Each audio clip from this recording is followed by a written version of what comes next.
Saya diminta untuk membahas beberapa hal, tapi beberapa hal yang lain kemarin saya coba cross check dengan materinya Pak Hans. Tampaknya nanti bisa jadi dibahas oleh Pak Hans akan lebih mendalam. Jadi saya akan fokus kepada 6 poin ini. Pertama, pengantar tentang UMKM dan perannya dalam ekonomi. Kalau ini mungkin saya tidak paparkan dalam bentuk slide ya, saya lisan saja. Lalu kemudian yang kedua, dasar hukum yang relevan untuk UMKM di Indonesia, kriteria UMKM, lalu yang krusial bagi UMK, usaha mikro kecil ya, yaitu pengupahan. Ya, pengupahan. Jadi upah ini adalah hal yang krusial karena orang kerja butuh makan, yang dimakan hasil kerja. Tidak kerja tidak makan. Kalau tidak makan maka berarti ya mati, ya kan. Jadi nerima upah ini krusial ya. Yang, yang Kemudian yang kelima itu kemitraan dengan usaha besar dan insentif yang terakhir. Nah ini tiga hal yang terakhir ini yang menurut saya nanti akan penting karena kita akan lihat sejauh mana kesiapan ya bagi kita untuk di level daerah misalnya untuk menangkap peluang yang berkaitan dengan kemitraan dan insentif ini. Dan apakah memang ini akan banyak berdampak kepada usaha mikro kecil ataukah untuk usaha besar atau jangan-jangan tidak untuk semuanya. Ya, jadi saya akan coba melihat dari perspektif saya sebagai eh, pihak yang lebih banyak terlibat dalam penyusunan regulasi ya. Jadi bukan mungkin kalau Pak Hans lebih banyak sebagai pihak yang mungkin turut mendampingi usaha mikro kecil dan menengah dalam proses mereka memulai bisnis ya. Kalau Pak Hans. Tapi kalau saya perspektifnya sebagai orang yang terlibat dalam menyusun regulasi di level lokal daerah sehingga nanti mungkin justru lebih banyak bicara soal ketidaksiapan yang ada di daerah. Yang pertama dulu ya soal pengantar tentang UMKM dan perannya dalam ekonomi. Ya, jadi begini. Sebenarnya nanti akan ini keterkaitan dengan apa yang disampaikan nanti oleh Pak Han soal bentuk badan usaha yang akan sesuai bagi UMKM ya. Banyak usaha-usaha mikro di Indonesia itu sebenarnya jumlahnya banyak ya. Jumlahnya banyak sekali, tetapi sayangnya kesulitan untuk kita kemudian mendata seberapa banyak sih usaha mikro dan kecil yang ada di Indonesia, yang ada di sebuah kota, nggak usah Indonesia, di sebuah kota kabupaten itu sangat sulit data karena banyak usaha mikro dan kecil ini yang tidak terformalisasikan ya, tidak terformalisasikan. Formalisasinya itu kan bisa macam-macam ya. Formalisasinya itu bisa dalam bentuk misalnya apakah dia kemudian dikerjakan oleh perorangan ataukah dia dikerjakan oleh badan usaha ya. Kalau kemudian dia dikerjakan oleh badan usaha, badan usahanya apa? Nah, kalau badan perorangan, perorangannya siapa? Apakah kemudian mereka bayar pajak dari penghasilan yang mereka peroleh? Lalu kemudian jika kemudian mereka misalnya apakah kemudian mereka juga membayarkan pajak-pajak lain yang berkaitan dengan usahanya? Lalu kemudian misalnya jika ada kaitannya dengan perizinan berusaha, apakah kalau mereka resikonya rendah, maka mereka punya nomor induk berusaha, ya? Apakah kemudian kalau resikonya sedang atau menengah atau tinggi, ya, apakah mereka kemudian punya perizinan-perizinan lain yang diperlukan? Nah, itu hal-hal yang belum mungkin terformalisasikan dalam usaha mikro dan kecil yang ada di Indonesia dan terutama yang ada di kota atau kabupaten, apalagi yang kabupaten yang kecil-kecil ya. Nah, kalau itu bisa terdata sebenarnya kita akan bisa melihat bahwa sejauh mana dampak dan peran UMKM dalam ekonomi, ya UMKM dalam ekonomi. Dan juga kemudian ketika itu sudah terdata, maka kita bisa kemudian tahu bagaimana kemudian kalau perannya kemudian ternyata belum seimbang, bagaimana kemudian kita bisa meningkatkan perannya tadi. Contoh ya, sejauh mana kemudian kita bisa mengetahui seberapa misalnya kepatuhan pajak dari misalnya uh, usaha mikro dan kecil misalnya, seberapa misalnya mereka kemudian patuh terhadap regulasi-regulasi pengupahan misalnya. Nah, ini kan soal perannya dalam ekonomi sebenarnya. Tapi selama kita tidak punya data itu, yang data yang bisa diandalkan, maka apa namanya akan kesulitan bagi kita. Selama ini banyak di terutama di Dinas Penanaman Modal dan Pelayanan Terpadu Satu Pintu di daerah-daerah ya, DPPTSP. Data yang mereka miliki itu sebagian besar ya mungkin di usaha menengah dan usaha besar ya. Jadi yang menengah dan besar itu mungkin mereka punya datanya sebagian besar ya, terutama di DPMPTSP, Dinas Penanaman Modal dan Pelayanan Terpadu Satu Pintu. Tapi yang mikro dan kecil ini yang tidak terdata, tidak tertabulasi dengan baik ya. Nah, ini yang kemudian kita kesulitan untuk mengetahui lebih jauh, lebih detail perannya itu mereka seperti apa. Tapi saya yakin dan percaya bahwa kalau kita nggak usah pakai data lah ya, kita pakai ini aja, kita pakai pandangan awam saja dengan turun ke bawah. Dengan turun ke bawah, sebenarnya kan kita bisa melihat bahwa sektor informal itu kan segitu banyak ya. Sektor informal itu begitu banyak dan usaha-usaha yang kemudian sangat-sangat kecil ya, sangat-sangat mikro itu kan begitu banyak. Dan mereka yang sebenarnya menggerakkan ekonomi. Nah, terbukti memang studi-studi penelitian juga ketika kita dihantam oleh krisis ekonomi tahun 98 yang kemudian menggerakkan ekonomi kita ketika itu ya usaha-usaha kecil ini. Dulu belum ada terminologi UMKM, dulu itu masih belum ada di tahun 98 itu ya. Itu terminologi UMKM itu belum se-booming sekarang. Tetapi ketika itu setelah kemudian sektor formal itu berantakan di tahun 98, sektor formal itu kan berantakan, apa namanya, PHK besar-besaran terjadi ketika itu. Nah, sekarang pun sebenarnya ada gelombang PHK ya, cuma memang kita belum melihat gelombang PHK yang kemudian menjadi efek bola salju yang besar ya. Mudah-mudahan tidak, mudah-mudahan tidak. Nah, ketika tahun 98 itu kan ketika terjadi gelombang PHK itu, lalu kemudian ya mereka itu kemudian bergerak beralih menjadi orang-orang yang berbisnis kecil-kecilan. Nah, itu juga sebenarnya terjadi pada saat pandemi kemarin ya. Pada saat pandemi kemarin. Nah, cuma memang ya itu tadi persoalannya ketika itu tidak terformalisasikan dengan baik ya, maka pemerintah akan sulit kemudian untuk memberikan pelindungan, memberikan insentif, memberikan kemudahan ya, karena tidak terformalisasikan dengan baik. Nah, nanti kita akan lihat maksudnya seperti apa sih kemudahan-kemudahan yang bisa diberikan itu. Selanjutnya saya mungkin coba berikan sekilas tentang dasar hukum yang relevan ya, karena sebenarnya dasar hukum relevan itu ada sangat banyak. Cuma yang kemudian berkaitan dengan pembahasan kita pada hari ini, saya coba kemudian kerucutkan. Tapi kalau misalnya mau di apa ya, riset lebih detail lagi, maka sebenarnya dasar hukum relevan itu jauh lebih banyak daripada 8 regulasi ini ya, 8 undang-undang dan sisanya 1 undang-undang dan sisanya ada 7 regulasi di bawah undang-undang. Tapi kalau kita lihat bahwa banyak regulasi yang berkaitan dengan UMKM itu muncul, itu memang muncul setelah adanya Undang-Undang Cipta Kerja, ya Undang-Undang Cipta Kerja, yang ya kalau kita mau fair, dampaknya sebenarnya belum kelihatan sampai sekarang. Ya, kalau kita mau tanya apa sih dampaknya setelah Undang-Undang Cipta Kerja dibuat tahun 2020 itu, dan kemudian dibikin lagi perpunya tahun 2022 itu, dampaknya apa sampai sejauh ini? Apakah ekonomi kita meroket sampai 8%, 7%?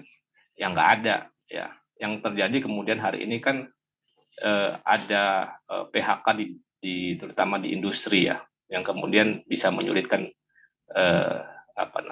merosotnya kelas menengah yang sudah dibahas di banyak media soal merosotnya jumlah kelas menengah Indonesia akibat kemudian ekonomi yang tidak fair, tidak berpihak kepada kelas menengah. Nah, jadi kalau kita lihat bahwa regulasi yang sekian banyak ini muncul setelah tahun 2020, ini memang tindak lanjut dari Undang-Undang Cipta Kerja. Tapi persoalannya adalah kalau kita lihat dalam 4 tahun terakhir, ya memang efeknya belum. Ya kalau kita masih optimis ya kita sebutnya belum kelihatan. Tapi kalau kita yang kemudian sudah menilai bahwa memang ini nggak ada isinya sama sekali, dampaknya nggak ada, maka kita sebut tidak kelihatan dampaknya apa-apa buat ekonomi kita. Tapi tentu kita tetap perlu melihat bahwa sejauh mana regulasi-regulasi ini bisa menjadi bisa menjadi semacam peluang bagi UMKM agar kemudian mereka bisa lebih berdaya, bisa lebih berdaya. Oke, saya akan tunjukkan terlebih dahulu kriteria UMKM yang dahulu ya, dari Undang-Undang Nomor 20 Tahun 2008 tentang UMKM itu, sebelum adanya Undang-Undang Cipta Kerja. Di kriteria di sana di Undang-Undang Nomor 20 Tahun 2008 sebelum dirubah dengan Undang-Undang Cipta Kerja, itu kan ada kriteria mikro kecil menengah itu dilihat dari sisi kekayaan bersih, tidak termasuk tanah dan bangunan, serta dari sisi penjualan tahunan. Ya, jadi mikro itu dikatakan kalau tidak sampai 50 juta kekayaannya, itu mikro. Kalau penjualan tahunannya juga tidak sampai 300 juta, maka itu juga mikro. Seterusnya seperti yang lebih tabel ya. Nah, memang kemudian dalam perkembangannya, nah ini nih, dalam perkembangannya kemudian dianggap bahwa klasifikasi ini perlu diperbaiki, perlu diubah, ya, terutama di level mikro dan kecil. Nah, kemudian muncullah Undang-Undang Cipta Kerja yang kemudian diturunkan ke dalam PP nomor 7 tahun 2021. Itu jadi kalau sebelumnya pasal 6 Undang-Undang nomor 20 ini kan secara rigid mengklasifikasikan ya berdasarkan nilai kekayaan bersih maupun penjualan tahunan. Tetapi kemudian dengan Undang-Undang Cipta Kerja, ketentuan rigid ini diubah, tidak lagi dimasukkan dalam undang-undang, didelegasikan kepada PP, dan akhirnya muncullah PP nomor 7 tahun 2021 dengan klasifikasi seperti ini. Yang kita lihat bahwa kalau usaha Anda itu kekayaan bersihnya, modalnya itu 900 juta, Anda itu masih bisa disebut mikro. Ini ya. Jadi tidak termasuk tanah dan bangunan loh ya. Jadi ini soal misalnya apa namanya? Ini soal di awal. Ini soal kekayaan di awal ya. Kekayaan di awal modal usaha. Modal usaha itu ketika kemudian tidak sampai 1 miliar itu apa namanya? Bisa disebut sebagai usaha mikro. Jadi kalau kita lihat bahwa dalam pendirian atau pendaftaran kegiatan usaha, maka kita bisa mengklasifikasikan usaha mikro, kecil, dan menengah ini berdasarkan modal usahanya dia seberapa. Jadi kalau modal usaha Anda tidak termasuk tanah dan bangunan itu 900 juta, maka Anda diklasifikasikan sebagai usaha mikro. Nah, ini tergantung nih, kita bisa melihat dari sisi kritisnya ini gimana. Sisi kritisnya ini kira-kira sejauh mana klasifikasi yang baru ini kemudian berdampak untuk kedepannya bagi pemerintah maupun bagi usaha mikro, kecil, menengah. Tapi yang paling banyak berubah ini sebenarnya kriteria di mikro dan kecil. Nah, kalau saya lihat, maka sebenarnya dengan adanya klasifikasi seperti ini, maka rentangnya usaha mikro dan kecil yang kemudian bisa berpeluang mendapatkan insentif, ya, mendapatkan kemudahan, mendapatkan peluang bermitra dengan usaha besar, itu menjadi lebih banyak. Kalau yang misalnya kita masih pakai misalnya kriteria yang kriteria yang lama itu bahwa dengan modal misalnya 900 juta itu, modal 900 juta itu maka kita bisa dikatakan usaha menengah, maka bisa jadi beberapa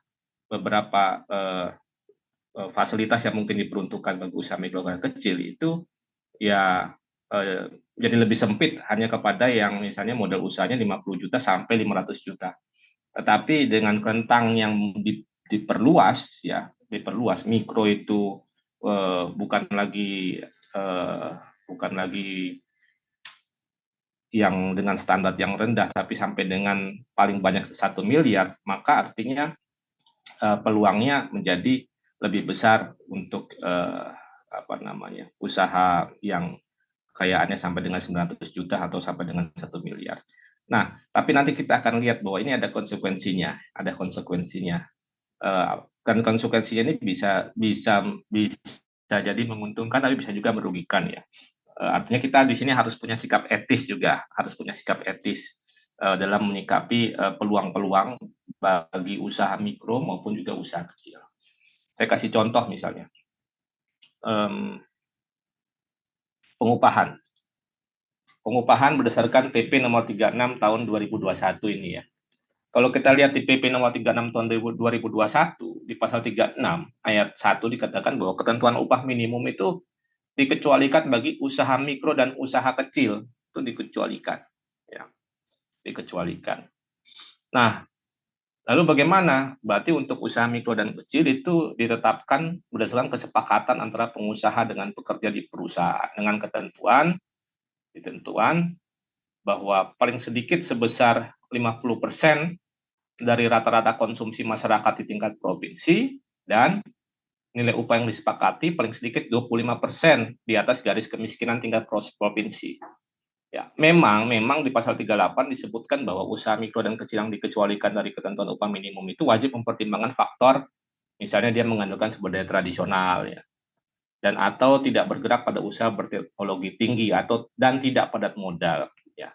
Tapi bagaimanapun juga kan apa namanya, kriteria modal usaha ini kan sudah dipatok bahwa sampai dengan 1 miliar itu ya mikro ya, sampai dengan 1 miliar ini ya, sampai dengan 1 miliar itu mikro, bahkan bisa karena ini dikecualikan bahkan sampai usaha kecil dikecualikan dari upah minimum, maka sampai dengan 5 miliar itu pun bisa dikecualikan dari upah minimum ya, ketentuan upah minimum. Kalau kekayaan modal usahanya itu di luar tanah dan bangunan itu maksimal 5 miliar. Nah, artinya apa? Kita bisa coba mensimulasikannya. Misalnya konteks Jawa Timur. Rata-rata konsumsi Jawa Timur, kalau ini kan semua diminta mengacu kepada data dari BPS ya. Rata-rata konsumsi di Jawa Timur itu 1,3 juta. Ya, rata-rata konsumsi di Jawa Timur per kapita itu 1,3 juta. Garis kemiskinannya itu 536 ya, 536. Jadi artinya kemudian kita bisa mengacu dari 50% dari rata-rata konsumsi dan 25% di atas garis kemiskinan. Walaupun saya sendiri masih tidak terlalu sreg dengan angka garis kemiskinan ini ya. Garis kemiskinan itu 536.000 per bulan itu berarti Anda masih punya 600.000 itu berarti Anda di atas garis kemiskinan kah gitu kan. Nah, ini kan angka yang menurut saya kita juga harus kritis ya. Harus kritis. Jangan sampai kemudian angka garis kemiskinan diturunkan, jadi seolah-olah kemudian angka miskin itu sedikit ya. Jadi pahami ya. Jadi jangan sampai karena garis kemiskinan itu rendah, lalu kelihatan yang miskin itu sedikit. Coba kalau garis kemiskinan kita naikin jadi 1 juta misalnya, yang miskin jadi banyak apa tambah sedikit? Ya tambah banyak lah, ya kan? Tambah banyak yang miskin. Makanya saya bilang kita juga harus kritis lihat regulasi-regulasi kayak gini ya, biar jangan dibodoh-bodohin kita ini. Di apa namanya, dengan rata-rata konsumsi ya paling sedikit 50% dari rata-rata konsumsi dan nilai upah yang disepakati itu paling sedikit 25% di atas garis kemiskinan. Jadi kalau kemudian kita mengacu pada angka tersebut 50% rata-rata konsumsi dari 1,3 itu kan berarti sekitar 650.000 lah ya. Kalau 600 sorry 6 ya sekitar 600 ribuan, 625 atau 615 lah, sekitar segitulah. Nah, kemudian 25% di atas garis kemiskinan tingkat provinsi. Nah, ini juga sama, sekitar 650-an, 660 saya lupa. Jadi, jika mengacu pada angka itu, maka upah yang bisa disepakati dengan buruhnya, kalau dia mikro dan kecil, 700.000. Nah, ini saya agak kurang bisa kurang bisa nangkep nih. Kalau Anda punya modal kerja 5 miliar, tapi Anda menggaji upah pekerja Anda itu 700.000 itu masih belum masuk di otak saya. Ya, jadi makanya kemudian yang namanya pilihan etis dalam berbisnis itu memang penting ya. Karena karena walaupun memang sudah diwanti-wanti bahwa pengecualian itu wajib mempertimbangkan faktor bahwa mengandalkan sumber daya tradisional, tidak bergerak pada usaha berteknologi tinggi dan tidak padat modal. Ya cuma memang masih kalau kemudian dua hal ini terpenuhi, tapi kemudian Anda punya modal kerja itu modal usaha itu 4 miliar, ya belum tanah dan bangunannya kan ini kan. Itu masih belum ada di pikiran saya bagaimana kita misalnya di Jawa Timur itu memberikan upah kesepakatan dengan pekerja itu misalnya eh, dengan angka 700.000. Ini kalau saya tafsirkan berdasarkan dengan regulasi yang ada di pengaturan yang ada di PP nomor 36 tahun 2021 ya. Nah, ini kan moderator ini kan juga cukup concern terkait isu upah mengupah ya. Jadi mungkin juga nanti bisa kasih mungkin koreksi atau tanggapan kalau saya keliru. Nah, sedangkan juga di PP 36 juga memungkinkan sebenarnya untuk usaha mikro dan kecil untuk memberikan upah per jam untuk pekerja paruh waktu, part time ya, part time. Dengan upah per jamnya itu upah sebulan dibagi 126 ya. Kalau upah hariannya upah sebulan dibagi 25 kalau 6 hari kerja dan bagi 21 jika 5 hari kerja. Nah, cuma saya sendiri pernah membimbing skripsi yang sudah lulus ya, itu dia skripsi di masa COVID itu. Skripsinya dia waktu itu soal upah minimum di sektor F&B di Surabaya. Jadi ini studi empirik ya, studi empirik. Dari studi empirik itu dia juga temukan dengan para pekerja part-time yang biasanya bekerja di kafe-kafe yang ada di Surabaya itu berada di angka kalau tidak salah antara 1,5 sampai dengan 2 juta ya, 1,5 sampai dengan 2 juta dengan jaminan sosial yang juga buruk ya, artinya kemudian misalnya ada yang BPJS itu tidak dibayarkan, ada yang kemudian juga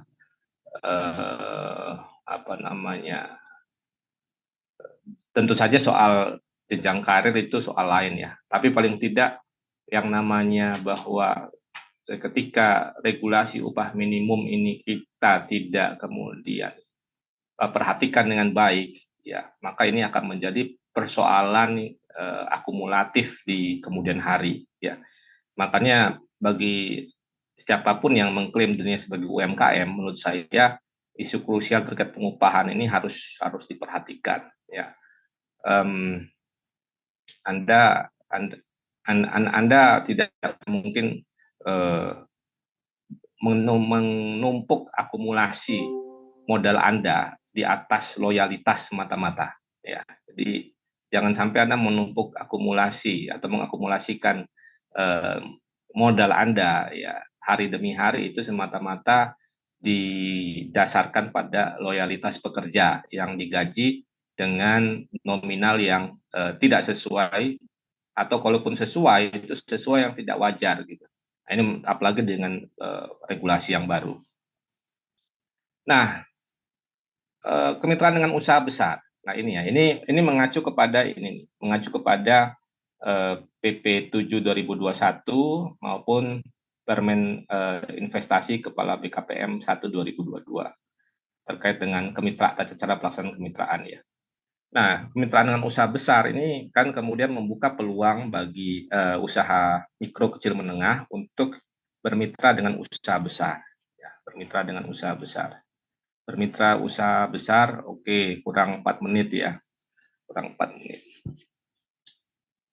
Bermitra dengan usaha besar ini sebenarnya kan punya peluang kemudian untuk memperbesar kapasitas, ya, kapasitas, kemampuan, ya, memperbesar, bertumbuh bersama antara usaha besar, usaha mikro dan kecil, menengah bersama-sama di sebuah wilayah, dengan bentuk yang berbeda, bisa menjadi subkonnya, bisa kemudian misalnya menjadi agennya, bisa kemudian misalnya itu menjadi bagian dari rantai pasok terkait dengan distribusi bahan ya, bahan baku, atau bisa juga misalnya dalam bentuk kerjasama operasional, macam-macam formatnya. Nah, tetapi kemudian pertanyaannya adalah sejauh mana, atau bisa juga dalam bentuk bahkan outsourcing atau joint venture. Ini sebenarnya secara normatif ada dalam regulasi. Cuma sekali lagi bahwa yang bisa kemudian membuat ini menjadi real di lapangan terjadi, ya, terimplementasi itu ya birokrasi di daerah.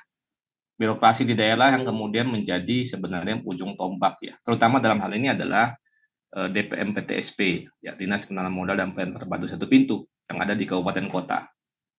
Nah, tapi persoalannya adalah sejauh mana itu bisa dilaksanakan, ya sejauh mana siap. Nah, ini nanti saya akan jelaskan setelah ini. Jadi selain itu juga ada soal insentif yang diatur dalam PP 24 2019. Insentif bagi usaha mikro kecil yang bentuknya bisa pemberian bantuan modal, keringanan pajak daerah atau retribusi daerah, kemudahan dalam bentuk pemberian bantuan teknis, dan lain-lain. Nah, cuma ini ada soal nih. Kemarin saya baru ketemu dengan ya salah satu di Provinsi Jawa Timur lah. Bahwa ternyata semenjak adanya Undang-Undang 1 2022 tentang hubungan keuangan pusat dan daerah, yang kemudian itu ternyata berdampak kepada pajak daerah dan retribusi daerah, ditengarai bahwa pendapatan asli daerah dari pajak dan retribusi itu menurun sekitar 40% tahun ini. Yang artinya kemudian menjadi persoalan apakah kemudian pemerintah daerah masih mau memberikan keringanan, ya. Apakah kemudian mereka cukup apa namanya? Cukup welcome, terbuka untuk memberikan keringanan pajak daerah dari pusat sebagai bentuk insentif. Nah, ini yang kemudian apa namanya menjadi persoalan. Nah, ini juga ya, apakah kemudian daerah sudah cukup mengatur insentif?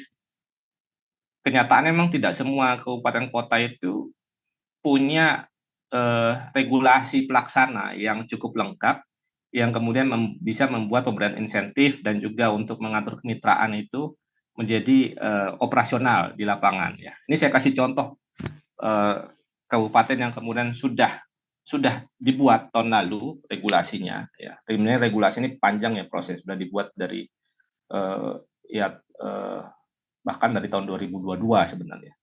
2022 tapi baru disahkannya tahun lalu peraturan Bupati Gresik ini. Dan kalau kita lihat tetapi insentif ini memang kalau kita cukup kritis ya, pada akhirnya memang ada advantage-nya itu lebih untuk usaha besar sebenarnya. Kalau kita lihat bahwa ini soal pendapatan karyawan per bulan di atas UMK, misalnya indikator-indikator parameternya yang dihitung ya, kemudian kontribusi dana CSR-nya per tahun berapa, yang kemudian nanti di scoring muncullah dana sampai sekian, sampai skor sampai sekian itu diprioritaskan untuk dapat insentif dan lain-lain. Ini adalah contoh kabupaten yang sudah punya, tetapi banyak kabupaten juga belum punya regulasi yang terkait dengan insentif ataupun soal kemitraan, sehingga yang tadi saya bilang di awal, hal-hal yang indah tadi, yang dibikin indah-indah di PP, peraturan menteri dan lain-lain, itu dalam kenyataannya itu di daerah itu bisa jadi nggak jalan karena ya regulasi pelaksananya nggak ada. Nah, ini memang penyakit ya. Kalau kita bilang ya di sisi legislatif drafting, maka memang seharusnya peraturan itu kalau mau jalan ya jangan kemudian rantai kewenangannya itu untuk mengatur terus terlalu panjang ke bawah ya. Memang ada otonomi daerah, tetapi kita perlu lihat bahwa kita juga harus melihat mana yang kemudian memang perlu diprioritaskan akan bisa langsung operasional, mana yang kemudian ada kekasan khusus konteks lokal yang memang akhirnya harus diakomodir di level daerah ya. Tetapi dalam kenyataannya sepanjang yang saya amati ya, observasi di lapangan, banyak sekali memang regulasi yang seperti ini itu di level pusat ada, di level daerah itu tidak ada, sehingga akhirnya tidak jalan ya, tidak jalan. Misalnya contohnya juga soal CSR itu banyak kabupaten kota itu tidak jalan ya, di CSR perusahaan ya, karena atau kalaupun jalan itu seadanya ya, karena memang tidak punya regulasi di daerah ya, sehingga itu membuat percepatan untuk kemudian usaha mikro dan kecil agar kemudian ikut apa ya melenting itu nggak bisa ya, karena insentif kemitraan maupun juga tadi kontribusi dengan adanya dana CSR untuk pendampingan usaha mikro itu tidak jalan. Oke, sekian dari saya. Sudah di WA di chat sama panitia ya, waktu sudah habis. Terima kasih, semoga catatan singkat ini bisa berguna buat kita semua. Oke, kita hari ini luar biasa nih teman-teman, hari Sabtu pagi join webinar hukum begitu ya. Saya nggak tahu apakah ini diwajibkan atau memang sukarela. Feeling saya sih kayaknya diwajibin gitu ya. Untuk dapat poin atau untuk dapat nilai lah. Ini kayaknya makanya banyak yang off cam, banyak yang sambil tidur, sambil masak mungkin ya.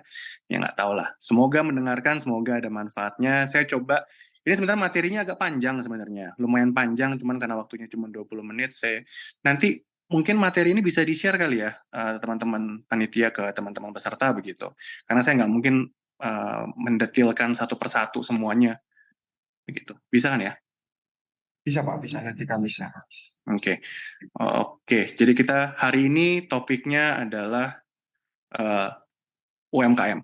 Pentingnya hukum untuk UMKM. Nah, ini saya tadi udah skip aja. Kebanyakan muka saya ntar pada enak juga ntar.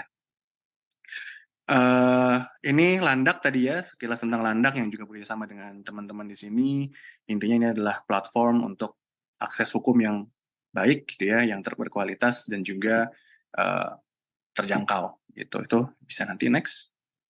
Oke, tadi kan tadi mungkin Pak Victor sebelumnya udah mengatakan bahwa plus minusnya UMKM, bagaimana ketentuan UMKM begitu ya, terus bagaimana komplikasinya juga di daerah, di level birokrasi daerah, terus juga tadi perubahannya di Undang-Undang Cipta Kerja, terus juga dibandingkan dengan yang sebelumnya gitu ya. Nah, di sini saya mungkin agak turun sedikit, kita tone down sedikit, kita kembali ke bumi begitu ya. Tadi kan sudah ilmu yang luar biasa, kita kembali ke, karena kebetulan saya praktisi begitu, saya mau melihat ini dari sisi praktis yang memang saya amati sehari-hari begitu dari beberapa klien saya. Tentunya yang pertama yang harus kita amati itu kan yang namanya UMKM ataupun bisnis apapun begitu ya, itu ada dua utamanya. Apakah dia memiliki badan hukum atau badan usaha lah minimal, atau dia benar-benar ya perorangan aja. Contoh mungkin misalnya pedagang kaki lima, itu mungkin kan dia tidak ada bentuk formalnya begitu ya. Nah sekarang yang penting kita lihat adalah bedanya, kelebihannya, kekurangannya gitu ya.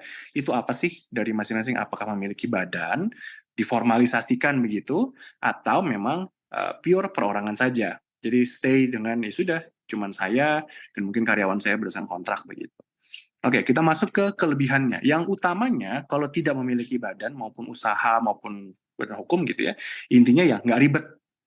Oke, mau bicara apapun, mau semudah apapun birokrasi yang akhirnya diterbitkan oleh pemerintah, dipermudah apa, tidak ada yang mengalahkan mudahnya nggak mendaftar. Itu udah pengetahuan umum lah gitu ya. Jadi kalau nggak daftar apapun ya hilanglah keribetan itu, bahkan sekedar masukin form apapun juga akan hilang. Itu yang pertama. Yang kedua, jadi tidak ada apa ya, secara formal sulit untuk mengatakan oh modalnya minimal sekian, modal di setor sekian, itu sangat sulit begitu. Kenapa? Karena lagi-lagi ya tidak diformalisasikan. Oke. Yang kedua, asumsinya ketika kita bicara perorangan, maka keuntungannya untuk diri sendiri. Nggak usah bagi-bagi, nggak usah pusing oh partner saya atau direktur atau pemegang saham bla bla bla, itu nggak ada. Itu untungnya. Relatif tapi ya, keuntungan ini kita bicara ya. Lalu kita masuk ke keuntungannya CV dan PT tentunya. Ya, adalah fleksibilitas kalau CV begitu ya, keterbukaan informasi, kecepatan pendirian ini dibandingkan dengan PT tentunya. Terus juga ada keuntungan pajak dan lain-lain. Nah, PT tentunya yang paling utama dan paling besar yang perlu teman-teman ketahui mengenai keuntungannya punya PT atau badan usaha yang punya bentuknya PT adalah adanya pemisahan tanggung jawab dan kekayaan. Ya, apa tuh artinya itu ya? Gampangnya, misalnya kita ambil contoh, ini namanya nama samaran lah siapapun gitu ya, Mawar. Mawar bikin kedai bakso gitu ya, kedai bakso. Terus ada dua nih, ada Mawar pilihan pertama, Mawar nggak pakai PT sama sekali ya, jadi dia jual bakso ya udah, beli gerobak, beli daging, beli bumbu-bumbu, jualan lah begitu. Lalu yang kedua, Mawar pakai PT. Ya, sama juga nih, beli daging, beli bumbu dan segala macam. Tapi pada suatu saat Mawar akhirnya sudah cukup besar nih untuk akhirnya dia kayak, oh saya ke supplier daging itu mau ngutang dulu deh, ngutang selama sebulan. Dagingan biasa gitu ya, kita ambil ambil barang ke supplier, ada temponya 1 bulan begitu. Terus dua-duanya sama ya. Nah, ketika amit-amit terjadi sesuatu begitu, terus usahanya terpaksa bangkrut atau terpaksa tidak bisa membayar hutang, Di skenario pertama, di mana si mawar ini tidak memiliki badan, maka yang dianggap berhutang adalah mawarnya sendiri. Jadi dikejar hutang adalah mawar dianggap punya hutang. Gitu ya. Dia harus bertanggung jawab. Tapi beda ceritanya. Kalau mawar tadi bikin kedai baksonya, itu pakai PT. Maka yang berhutang adalah PT-nya. Mawarnya secara personal, ya to a certain extent atau sampai dengan tahap tertentu, itu dilindungi. Jadi dianggap si PT ini adalah orang di mata hukum atau badan di mata hukum. Dia memiliki subjek hukum, dia adalah subjek hukum yang akhirnya dia berhutang. Kalau dia nggak sanggup bayar, ya yang dikejar adalah si PT-nya. Mawar sebagai pemilik saham dan orang lain sebagai pemilik saham belum tentu bisa dikejar sebagai pemilik hutang. Karena emang sudah begitu desain dari undang-undang PT kita. Next. Nah, tadi udah ngomong nih, kelebihannya apa gitu ya. Kita masuk sekarang ke tahap yang berikutnya adalah kekurangannya itu apa. Oke. Yang pertama tentunya, kalau tidak memiliki badan sama sekali, tentunya akan terbatas untuk berkembang. Apa sih artinya terbatas untuk berkembang? Ya, kenapa kok terbatas untuk berkembang? Kenapa? Karena seluruh yang namanya berkembang itu kan semakin besar, maka biasanya akan semakin relate dengan regulasi-regulasi tertentu, dia mau mengambil sertifikasi tertentu, contohnya halal misalnya, atau sertifikasi BPOM, atau izin usaha yang lain, atau dia mungkin mau pinjam ke bank untuk mengembangkan usahanya, atau dia mungkin mau misalnya dapat investor gitu ya. Ketika dia tidak memiliki badan, maka semuanya akan lebih sulit. Karena biasanya persyaratan untuk hal-hal tersebut adalah harus memiliki badan. Oke, terus yang berikutnya tadi tentunya ya contoh bakso, kedai bakso tadi, tanggung jawabnya jadi tidak terbatas. Seluruh yang terjadi di usaha tersebut adalah tanggung jawab mawar alias si pemilik gitu. Lanjut ke yang kekurangannya, kekurangan dari CV maupun PT. Tentunya beda-beda gitu ya, nanti bisa dibaca aja ini. Tapi yang utamanya adalah kalau PT tentunya biaya pendiriannya lebih tinggi. Contoh setahu saya sekarang itu pendirian PT antara 5 sampai 9 juta minimal. Mungkin ada untuk beberapa pengusaha kecil atau mikro yang merasa kayak, waduh, nilainya sekian. Itu agak memberatkan. Gitu. Lagi-lagi kembali lah, bagaimana kita mengalokasikan dana, begitu ya. Kan tentunya pengalokasian dana setiap usaha itu beda-beda. Lalu yang berikutnya adalah melibatkan birokrasi. Kebetulan yang CV itu lebih mudah lah dibandingkan dengan PT. Walaupun lebih mudah, tetap ada birokrasinya. Dan satu hal yang mau saya kasih catatan adalah jangan pernah menganggap birokrasi itu hal yang haram. Ya, birokrasi bukanlah hal yang haram. Memang banyak birokrasi yang harusnya bisa dipermudah begitu ya. Cuma birokrasi itu penting untuk proses formalisasi supaya semakin banyak data yang didapat. Ini kenapa saya bicara begini karena kebetulan saya ada di Kementerian Keuangan begitu ya. Saya juga membantu membuat regulasi di sana. Saya juga menganalisa regulasi. Jadi saya paham betul bahwa birokrasi itu penting. Kenapa? Penting untuk pertanggungjawaban ke depannya, penting untuk pengumpulan data, penting untuk memastikan memang prosedur yang diciptakan untuk tujuan tertentu itu sesuai dengan tujuannya nantinya, ujungnya begitu. Nah, tapi tadi balik, PT itu sedikit lebih panjang lah birokrasinya, begitu ya. Dan kalau PT spesifiknya, memang sejak ada undang-undang PT di kita, itu ada pengaturan-pengaturan yang lebih rigid di PT. Contoh misalnya, harus ada minimal 2 pemegang saham. Walaupun di Undang-Undang Cipta Kerja sudah ada ya PT perorangan, tapi itu juga ada limitasinya sendiri. Kita bicara PT yang umum, harus minimal 2 pemegang saham, harus ada komisaris, harus ada direksi, masing-masing ada pertanggungjawabannya dan segala macamnya. Nah gitu. Dan juga tentunya secara pajak itu akan berbeda antara perorangan, CV dengan PT. Next. Ini kalau saya agak kecepatan, saya mohon maaf ya, karena agak banyak yang harus di-cover, biar juga teman-teman nggak terlalu lama, jadinya kan kasihan Sabtunya mungkin mau siap-siap malam mingguan gitu kan. Oke, lanjut, next. Nah, ini. Ini perbedaan perseroan terbatas, CV, PT dengan CV gitu ya. Nanti ini, saya rasa ini bisa dilihat sendiri lah, nanti bisa di-share, karena kalau saya jelasin di sini akan ngantuk lah intinya. Tapi yang utamanya, dari, next aja, next. Nah, ini. Dari kepengurusan sudah pasti beda, begitu ya. Kegiatan usahanya juga CV terbatas. Ini yang penting. CV itu terbatas kepada perdagangan, kontraktor, perindustrian, perbengkelan, pertanian, percetakan, dan jasa. Contoh misalnya, jika perusahaan yang mau teman-teman dirikan, walaupun itu mikro, artinya di bawah 1 miliar modalnya, tapi bergerak di bidang industri keuangan gitu ya, maka dia tidak bisa berbentuk CV.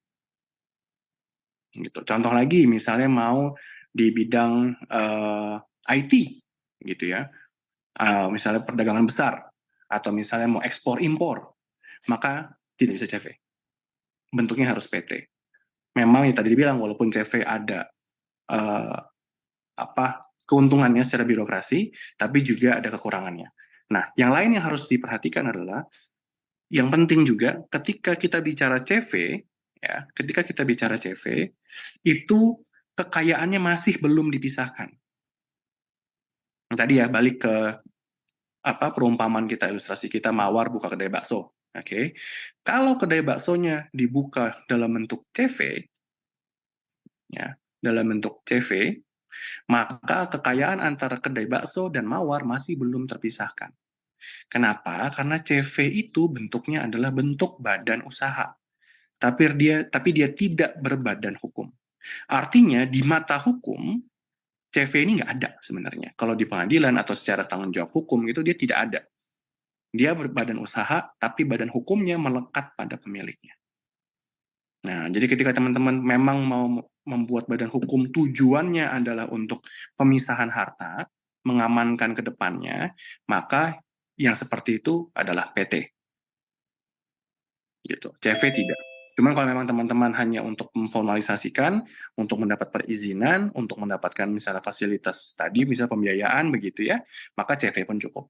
Atau teman-teman memang, modal saya nggak terlalu besar, saya mau secara pajak lebih menguntungkan CV misalnya, ya sudah, CV pun cukup. Tapi kalau memang tujuan adalah pemisahan kekayaan antara badan usaha atau badan hukum dengan pemilik, maka PT.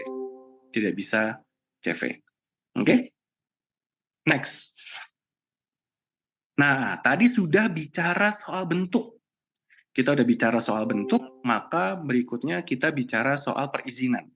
Tentunya sekarang perizinan juga sudah dipermudah dengan adanya OSS begitu ya. Sebenarnya OSS ini cukup straightforward dan tidak perlu saya jelaskan panjang lebar karena intinya dia sebuah portal di mana semua perizinan ada di situ dan perizinan turunannya nanti juga bisa dicek di situ.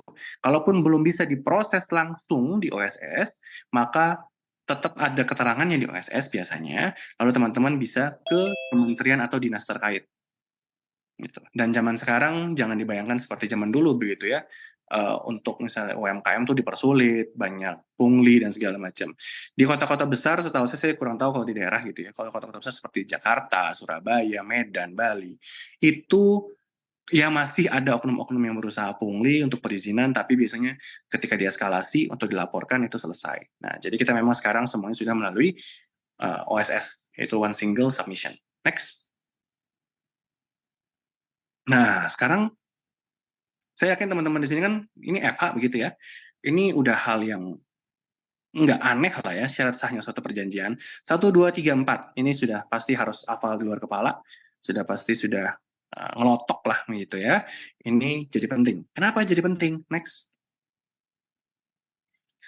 99,999% segala sesuatu yang terjadi di dalam suatu industri, suatu usaha, mau itu UMKM, mau itu besar, ya, itu semua berbasiskan pada kontrak. Oke, semuanya berbasis pada kontrak, semuanya berbasis pada perjanjian. Walaupun memang perjanjian-perjanjian tersebut ada juga yang dibatasi oleh undang-undang, peraturan perundang-undangan. Karena jadi tidak pure 100% kebebasan berkontrak. Contoh seperti kontrak tenaga kerja. Itu kan tentunya nggak 100% bebas lah. Ya, tetap ada pagar-pagar yang tidak boleh ditabrak begitu. Nah, tentunya ini udah tahu ya fungsinya kontrak ya. Next. Nah, ini contoh paling gampang lah. Kalau kita punya usaha, kontrak tuh ngapain sih sebenarnya contoh kontrak beli mobil, kontrak sewa mobil, kontrak sewa apartemen, kontrak tenaga kerja, jasa profesional, supplier begitu ya, konstruksi, sewa tempat, ya. Terus juga misalnya contoh paling gampang lagi, syarat dan ketentuan teman-teman misalnya jadi justiper. Justiper itu juga usaha. Justiper untuk tiket, misalnya besok nih yang mau deket ini kan Februari tiketnya Maroon 5. Teman-teman jadi justiper. Oke, itu harus dipikirkan kalau memang teman-teman mau melindungi usahanya, memang mau yang dibawa serius, bahkan syarat dan ketentuan orang-orang yang beli itu sebelum mereka bayar, mereka harus setuju dulu. Syaratnya begini ya, kalau nanti dari promotor misalnya tiba-tiba cancel atau misalnya seperti apa, saya sebagai justiper saya nggak ikut campur, saya nggak ikut bertanggung jawab. Atau misalnya ketika teman-teman udah deposit 50.000, pas 100.000, tapi tiketnya nggak dapat, itu hangus ya depositnya, kayak gitu-gitu. Itu hal-hal yang termasuk dalam kontrak. Dan itu harus diperhatikan. Iya, jadi hal-hal seperti itu pun termasuk dalam penggunaan kontrak. Gitu. Termasuk lagi yang berikutnya yang sering terlupakan juga adalah ketika konsumen membeli barang kita. Itu misalnya kita jual barang gitu ya. Maka sebentar, berapa nih waktunya? 5 menit lagi, waduh. Ya, tadi konsumen beli barang, kesehatan ketentuan untuk pengembalian juga itu adalah kontrak. Next. Nah, ini sebenarnya yang panjang lebar akan saya bahas tadi harusnya adalah ketenagakerjaan, tapi beruntungnya tadi Pak Victor sudah sedikit menyenggol begitu ya hukum ketenagakerjaan. Yang saya mau highlight adalah hukum ketenagakerjaan itu hadir di iklim industri Indonesia. Fungsinya adalah satu untuk menyeimbangkan daya tukar atau bargaining position antara pengusaha dengan karyawan atau tenaga kerja. Kenapa? Karena tanpa adanya undang-undang ketenagakerjaan, tanpa adanya hukum ketenagakerjaan, maka bargaining position antara pengusaha dan labor ataupun tenaga kerja itu akan di Indonesia akan selalu lebih tinggi pengusaha. Kenapa? Karena jumlah pencari kerja sangat banyak. Sementara lowongan tenaga kerjanya tidak segitu banyaknya. Kan banyak yang kita dengar bahwa pengusaha bilang, ya sudahlah, kalau kamu nggak mau, masih banyak yang mau dengan ketentuannya misalnya gitu. Nah, tentunya yang paling jadi perhatian mengenai hukum ketenagakerjaan nanti bisa dibaca di sini ya lengkapnya adalah pertama upah tadi yang sudah disebutkan oleh Pak Victor di sesi sebelumnya. Yang kedua juga hak-hak tenaga kerja yang lainnya. Contoh paling gampang hak cuti. Hak cuti itu tidak hanya hak cuti tahunan, tapi juga hak cuti. Contoh paling gampang yang paling sering sekali dilalaikan oleh pengusaha adalah cuti haid untuk teman-teman yang wanita. Bahwa sebenarnya itu dilindungi oleh undang-undang. 1 hari setiap bulannya itu boleh cuti haid, gitu ya. Lalu juga ada juga cuti misalnya sunat anak, cuti berduka, cuti misalnya, dan itu semua itu dilindungi oleh undang-undang. Tidak hanya cuti, tapi juga jam lembur. Jam lembur juga diatur oleh undang-undang, walaupun memang terdapat fleksibilitas dengan asumsi misalnya gaji sudah di atas UMR, begitu ya. Apakah dan harus tetap dibayar cuti? Itu banyak yang berargumentasi. Dan juga yang menjadi pelik berikutnya adalah keseimbangan antara ingin menegakkan aturan, ingin memperjuangkan hak kita sebagai karyawan, tapi juga tidak ingin kehilangan pekerjaan karena dianggap terlalu banyak mau, atau dianggap terlalu ribet, atau dianggap ya ini nggak ada loyalitasnya nih, semua by the rule gitu kan. Nah itu memang yang masih belum bisa dipecahkan oleh Undang-Undang Ketenagakerjaan sampai dengan saat ini, ketika memang diterapkan perusahaannya adalah perusahaan yang kekeluargaan gitu ya, semuanya kayak keluarga gitu, terus jadinya nggak boleh cuti, nggak boleh ini, nggak boleh itu. Nah itu. Terus yang berikutnya juga adalah bentuk-bentuk kerja, bentuk-bentuk pekerjaan, bentuk-bentuk tenaga kerja, hubungan kerja gitu ya. Yang pertama, yang paling utama adalah tentunya tenaga karyawan tetap. Yang berikutnya adalah karyawan kontrak. Gitu. Itu 2 hal yang paling umum lah, karyawan tetap dan karyawan kontrak. Bedanya apa? Tentunya kalau karyawan kontrak dia nama kontraknya adalah PKWTT. Ini mungkin next kali ya. Next, ya next aja. Next. Nah, itu tadi udah waktu kerja sudah ya. Lalu yang berikutnya adalah aturan pengupahan status karyawan. Ada yang namanya PKWTT, perjanjian kerja waktu tertentu, atau karyawan kontrak, ada masa habisnya gitu ya. Atau tidak tertentu, yang mana berarti sampai dengan pensiun atau sampai dengan berakhirnya ketenagakerjaan, hubungan ketenagakerjaan berdasarkan undang-undang. Tentunya kalau tenaga kontrak itu kelebihannya adalah ya jauh lebih mudah mendapatkan pekerjaannya karena perusahaan lebih gampang lah memberikan lowongan untuk tenaga kerja kontrak, tapi tentunya juga tidak mendapatkan pesangon. Sekarang bentuknya bukan pesangon tapi kompensasi, uang kompensasi yang diatur di Ciptaker gitu, dan juga PP 31 kalau nggak salah, 26 2021 misalnya, saya lupa juga. Pokoknya PP yang mengatur tentang kompensasi. Sementara kalau keburukannya tentunya si karyawan kontrak ini masanya maksimal 5 tahun. Setelah itu ya banyaknya sih perusahaan nakal, dia ganti bendera gitu ya, atau diliburkan dulu sebulan disuruh masuk lagi. Tapi kalau karyawan tetap itu kan pesangon, terus juga dapat tidak ada lagi tuh masa 5 tahun itu. Oke, terus yang terakhir yang tadi berkaitan dengan status karyawan itu adalah pemutusan hubungan kerja. Ini status karyawan, pemutusan hubungan kerja itu merupakan dua faktor yang paling sering menjadi sumber masalah di pengadilan hubungan industrial. Artinya apa, teman-teman kalau punya karyawan nantinya sebagai usaha UMKM gitu ya, tolong hal ini perhatikan gitu. Tolong jangan sampai usaha kita tidak memanusiakan manusia. Begitu pula kalau teman-teman nanti menjadi bagian dari suatu perusahaan, baik itu UMKM atau tidak, tolong teman-teman sadari betul apa yang menjadi hak teman-teman. Sadari betul, lalu dipertimbangkan.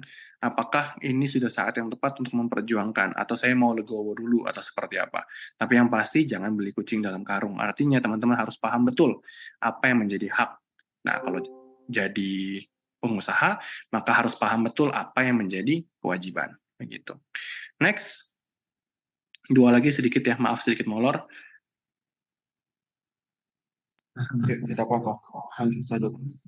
Nah, ini somasi, apakah somasi itu penting? Mungkin nanti kalau teman-teman jadi UMKM begitu ya, mendirikan UMKM ini ada elemen yang sering terlewatkan, terus sering yang bikin panik gitu ya, tiba-tiba dapat somasi. Misalnya kita beli gado-gado, kita jual gado-gado, ada karyawan kita atau ada pelanggan kita beli gado-gado, dia akhirnya muntaber begitu ya, keracunan.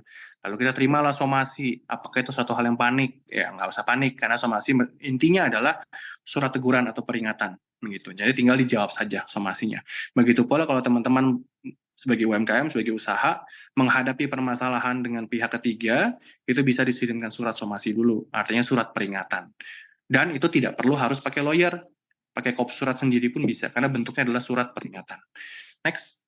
Nah, ini yang tidak kalah pentingnya, ya, tidak kalah penting yang merupakan pembahasan terakhir saya di hari ini adalah ketika teman-teman menjadi UMKM, mulai berbisnis begitu ya, ketika biasanya kan UMKM itu bisnisnya jasa atau barang gitu ya, dua itulah. Jasanya juga misalnya konsultan, desainer, atau mungkin arsitek yang gambar-gambar gitu ya, desain logo. Kalau barang yang mungkin jual F&B dan segala macamnya, pasti akan teman-teman bertumpu pada merek. Karena merek itu adalah identitas dari usaha teman-teman.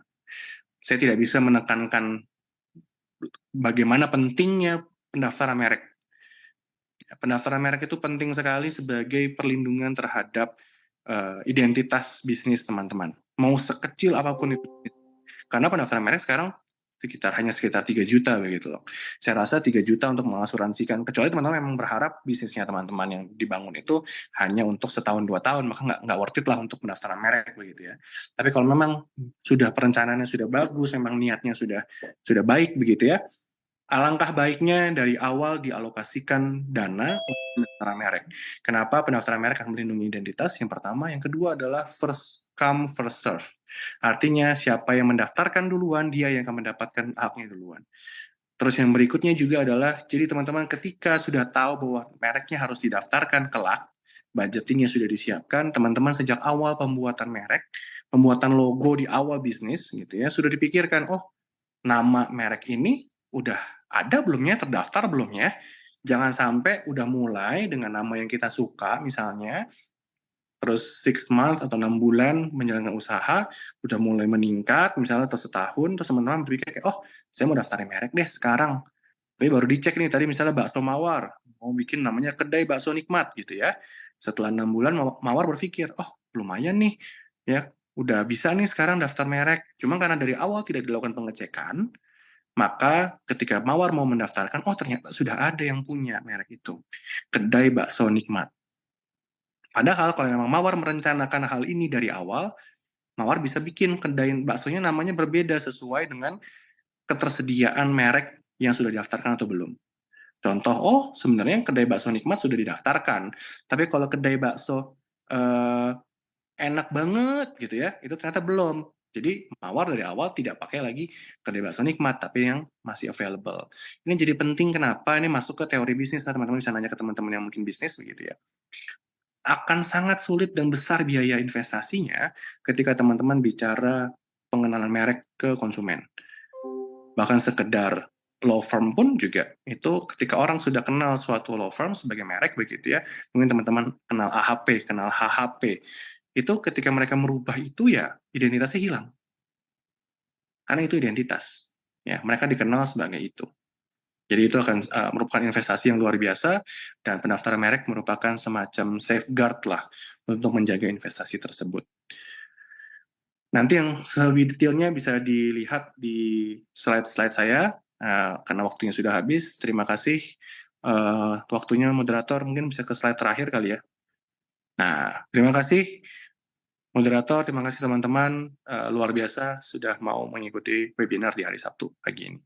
Saya kembalikan ke moderator. Terima kasih Pak Hans, pemaparan materi yang sangat luar biasa tadi telah disampaikan oleh Pak Hans. Teman-teman dan Bapak Ibu semua, saat ini kita masuk pada sesi tanya jawab. Bila ada mungkin teman-teman yang ingin menanyakan sesuatu, memberikan masukan, kritik, sangat disarankan atau diberikan waktu. Kita sesi tanya jawabnya sampai 15 menit ke depan dan nanti akan dijawab oleh narasumber kita. Dalam memberikan pertanyaan, harap teman-teman melakukan raise hand pada Zoom ini, lalu memperkenalkan diri, asal instansi, dan langsung pada poin pertanyaan. Kita harapkan tidak terlalu berbelit-belit karena waktu yang sangat membatasi kita. Teman-teman, saya selaku moderator mempersilahkan teman-teman untuk bisa memberikan pertanyaan, raise hand, bisa dimulai. Terima kasih.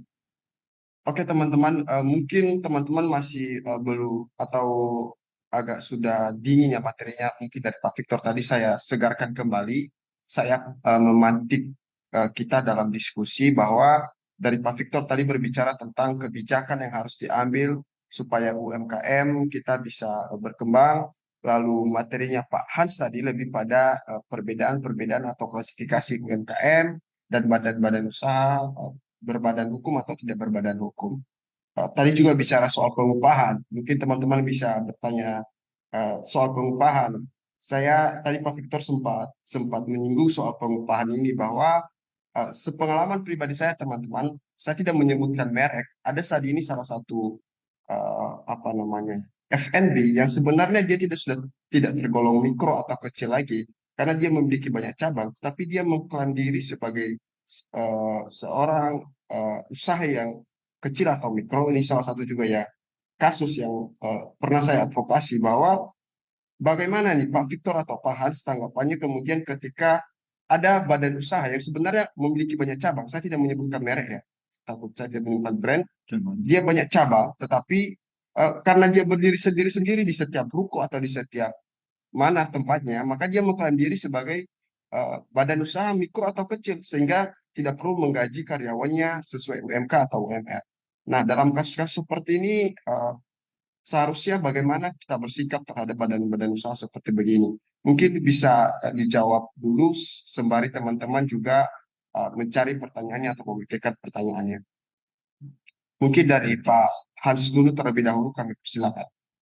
Oke, mungkin dari saya dulu kali ya.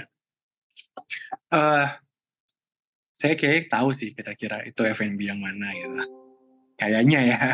Karena ya mungkin lah kayak saya tahu. Jadi gini, itu merupakan ya celah hukum memang yang sering dimanfaatkan oleh para pengusaha begitu ya. Kenapa? Karena celah hukum itu juga biasanya dimanfaatkan untuk mengenai perpajakan. Di mana setiap cabang itu merupakan satu badan usaha sendiri atau badan hukum sendiri gitu yang memiliki izin atau kerjasama dengan perusahaan induknya. Gitu. Itu terus harus dibedakan juga antara yang namanya badan hukum dengan brand atau merek. Merek itu bisa aja satu, tapi bisa jadi badan hukumnya banyak. Contoh yang paling gampang adalah waralaba atau franchise ya, kayak gitu. Atau bahkan sekedar brand minuman yang besar, Coca-Cola misalnya. Dia ke McD itu bentuknya apakah dia masang logo di situ artinya McD itu pemilik Coca-Cola, kan enggak. Jadi brand sama badan usaha itu harus dibedakan. Yang terutama ketika kita bicara franchise dan cabang-cabang tadi itu. Lalu kita bisa apakan untuk orang-orang yang memang memanfaatkan celah hukum ini untuk tadi ya secara pengupahan itu tidak adil lah ke pekerjanya. saya dari sisi praktisi begitu ya, tentunya informasi yang disampaikan sangat sedikit. Apa yang dimaksud dengan tidak adil di bawah UMK itu di bawahnya seberapa? Bentuk status karyawannya seperti apa? Apakah pekerja harian lepas? Apakah tenaga kontrak? Apakah karyawan tetap? Apakah tenaga kontrak dengan sistem outsourcing? Ya, itu semuanya harus dilihat dan ditelaah begitu. Lalu bisa diapakan kalau memang setelah ditelaah ternyata ada hal-hal yang dianggap melanggar atau tidak etis atau dianggap kurang sesuai dengan norma yang ada di masyarakat, maka hal tersebut bisa diujikan dengan cara dilaporkan ke Pengadilan Hubungan Industrial atau untuk awal-awal dilaporkan ke Dinas Tenaga Kerja setempat, di mana nanti akan diadakan mediasi tentunya antara pemilik usaha dengan karyawan. Lalu di situ Dinas Ketenagakerjaan setempat akan berusaha memberikan rekomendasi seperti apa hasil penelaahannya. Memang tidak memiliki kekuatan eksekusi, tapi itu bisa menjadi acuan apakah hal tersebut sebenarnya secara hukum ada upaya hukum yang lain apa tidak. Jika ada, hal itu bisa dieskalasi ke Pengadilan Hubungan Industrial setempat. Begitu sih jawaban dari saya. Baik, terima kasih Pak Hans. Penjelasan yang luar biasa, mungkin teman-teman sudah paham ya. Kita juga harus mendengarkan nih, bagaimana eh, atau penjelasan dari Pak Victor tentang case yang saya berikan tadi, supaya juga menambah pemahaman kita teman-teman. Karena rata-rata teman-teman di sini ada yang kuliah sambil menjadi part-timer juga Pak di FNB ini, sehingga pada pengupahan bagi FNB yang culas-culas ini nanti juga dapat dipahami oleh teman-teman bagaimana yang mereka mengklaim diri bahwa usaha kecil padahal mereka memiliki cabang di mana-mana. Nah, sudut pandang Pak Victor tentang itu kira-kira bagaimana Pak? Ya, apalagi anak Surabaya ini kan ya apa ya, kalau kuliah nggak sambil freelance kerja di kafe kayak kurang afdol gitu ya. Jadi mungkin pengalamannya pasti sudah banyak lah. Ya, salah satu dari Anda pasti sudah mengalami, bahkan ada yang sampai mengeluarkan dirinya sendiri kan gitu, pasti ada karena mengalami ketidakadilan soal upah. Ya, tadi sudah disampaikan oleh Pak Hans itu langkah-langkahnya. Saya sendiri lebih kepada pengen juga memperkuat bahwa seorang pekerja itu juga harus tahu hak-hak normatifnya ya. Jadi selain kita sudah tahu langkah-langkah apa yang harus ditempuh ya, ke Disnaker, ke Pengadilan Hubungan Industrial kalau mentok-mentok ke sana, tapi yang paling penting juga adalah kemudian ya seberapa kemudian juga para pekerja ini tahu hak-hak normatifnya, terutama dalam hal pengupahan. Nah, ini yang kemudian sebenarnya harus dipertebal oleh misalnya badan eksekutif mahasiswa di Fakultas Hukum dan lain-lain, atau ada yang mungkin juga berkarya di luar ya, di NGO yang mendampingi buruh, agar kemudian para pekerja ini, para buruh ini tahu, apalagi juga di sektor F&B kan, saya sudah waktu tahun 2020 saya membimbing skripsinya Sarah itu kan, ya tidak ada F&B di skala mikro dan kecil yang di Surabaya yang membayar sesuai UMK, itu nggak ada ya. Jadi artinya kan ini sektor yang rentan ya, sektor yang rentan, sangat bagi para pekerja ya, mereka nggak punya jaring pengaman lah. Nah, ini yang kemudian pendampingan itu penting, pendampingan mereka tahu hak normatifnya. Nah, jadi kalau tadi sudah disampaikan oleh Pak Hans, si pekerja harus menempuh langkah apa, tapi saya sendiri ingin menggugah teman-teman supaya kemudian juga bisa ikut mendampingi mereka yang kemudian mungkin mereka jangankan melangkah kemana, bahkan mereka tidak tahu bahwa itu hak mereka. Ya, ada hak mereka yang kemudian mereka tidak ketahui. Nah, ini yang penting untuk kemudian didengungkan oleh teman-teman, saya kira. Kalau tadi jawaban Pak An sudah sangat lengkap soal harus kemananya itu saya kira sudah cukup lengkap, dan tapi yang paling penting adalah seberapa para pekerja ini tahu hak-hak normatifnya. Nah, mungkin dari 60-an yang masih berstatus mahasiswa yang ada di forum ini, Anda pun nanti kan setelah ini juga akan menjadi pekerja, atau kan mungkin ada yang mau merintis bisnis, ya pastikan bahwa kalau Anda jadi pekerja, Anda tahu hak normatif Anda sebagai pekerja. Dan kalaupun nanti Anda merintis bisnis, pastikan bahwa Anda merintis bisnis dengan memberikan hak-hak normatif pekerja yang sesuai dengan regulasi ketenaga kerjaan ya. Kalau bahasa Jawanya ngono yo ngono ning ojo ngono ya. Jadi mikro ya mikro, kecil ya kecil, ning ojo ngono, jangan terlalu juga membuat eh, pekerja yang ya karena saya tahu dari banyak yang bikin F&B, kafe-kafe di Surabaya itu kan ya sebenarnya sih mereka kalau mau bayar bayar sesuai dengan ketentuan sebenarnya bisa ya. Mereka kan kadang bikin kafe itu sekedar ya apa ya mengisi waktu ya ada duit nganggur mereka bikin bikin kafe secara finansial mereka sebenarnya bisa bayar ya. Tapi itu tadi dengan memanfaatkan celah hukum yang disampaikan oleh Pak Hans mereka kemudian apa ya mencoba lari dari kewajiban untuk memberikan hak hak normatif di sektor pengupahan. Saya kira begitu. Baik, terima kasih Pak untuk penjelasannya ya. Sangat detail ya. Eh, Teman-teman, ini ada dua orang yang bertanya dan sebelum Pak Hans dan Pak Victor menjawab pertanyaannya di kolom chat, saya persilakan dulu saudara siapa ini awal Berlian Zamasi untuk memberikan pertanyaannya yang dari tadi juga saudara Ihsan. Saya berikan kesempatan. Baik, terima kasih kepada moderator, kepada panitia, dan terlebih kepada kedua narasumber. Perkenalkan, nama saya Awal Berlin Jamasi, saya mahasiswa semester 1 di UKDC dengan Fakultas Hukum. Berkaitan dengan pembahasan dari tadi, yaitu topiknya pentingnya hukum bagi UMKM, tentu kita berbicara tentang apa perannya. Nah, terkait dengan yang dibahas oleh Pak Nas tadi mengenai ini saya bahas UMKM yang bersifat kuliner ya, contoh-contoh UMKM yang kuliner. Itu Pak Hans tadi sempat bahas mengenai pungli-pungli yang terjadi pada pelaku usaha UMKM.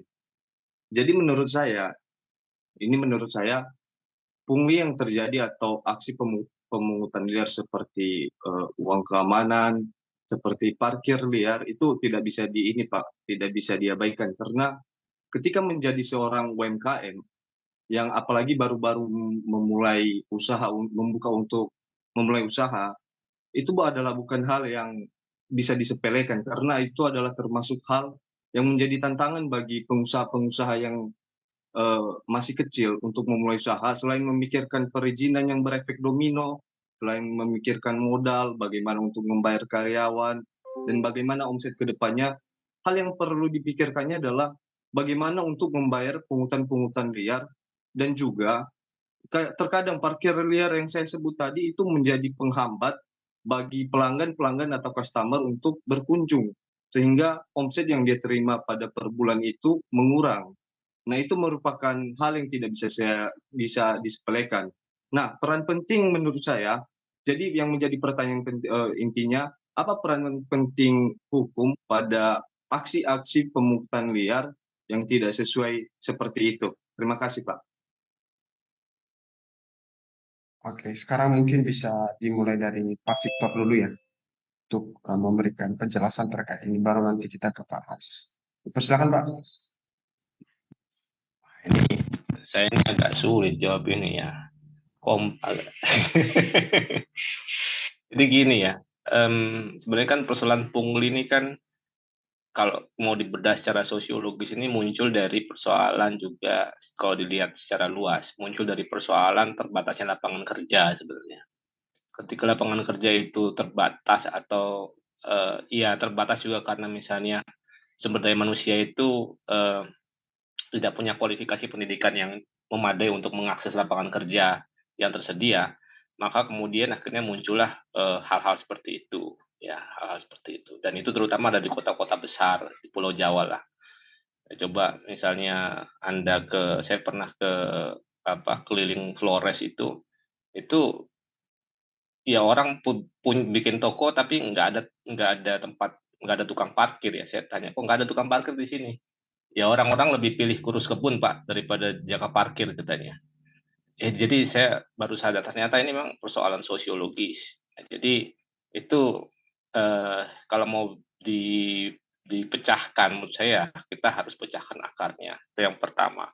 Yang kedua menurut saya juga ya memang benar ini menghasilkan bisnis biaya tinggi ya karena harus bayar preman, bayar kemudian akhirnya juga tukang parkir dan lain-lain yang kemudian merugikan tempat usaha. Ya ini kembali ke seberapa bertajilah penegak hukum di sini ketika misalnya harus berhadapan dengan preman-preman yang kerjaannya misalnya menjelang hari raya ngirim proposal, ya ngirim proposal minta THR kan begitu. Nah, pemerasan seperti ini kan sebenarnya kan kalau dilaporkan ke aparat penegak hukum ya bisa juga. Cuma ya seberapa kemudian mampu aparat penegak hukum untuk kemudian memproses laporan-laporan seperti ini. Nah, ini saya no comment lah kalau soal ini. Anda pasti juga mungkin nanti Pak Hans juga bisa nambahkan ya seberapa kemudian laporan-laporan yang seperti ini bisa diproses dengan cepat ya di level Polres atau Polda misalnya yang kejahatan-kejahatan dalam tanda kutip ya kejahatan-kejahatan jalanan yang terjadi seperti ini itu mendapatkan perhatian oleh penegak hukum. Tapi artinya sebenarnya sih kerangka hukumnya itu ada kemudian untuk kemudian membersihkan hal-hal yang memberatkan bisnis seperti sebenarnya ada. Tapi sekali lagi ini kembali kepada sejauh mana struktur hukum yang ada itu tersedia dan mampu menegakkannya. Nah ini yang menurut saya masih saya sendiri tidak dalam posisi untuk mengatakan bahwa ini bisa berjalan dengan optimal atau tidak. Mungkin begitu.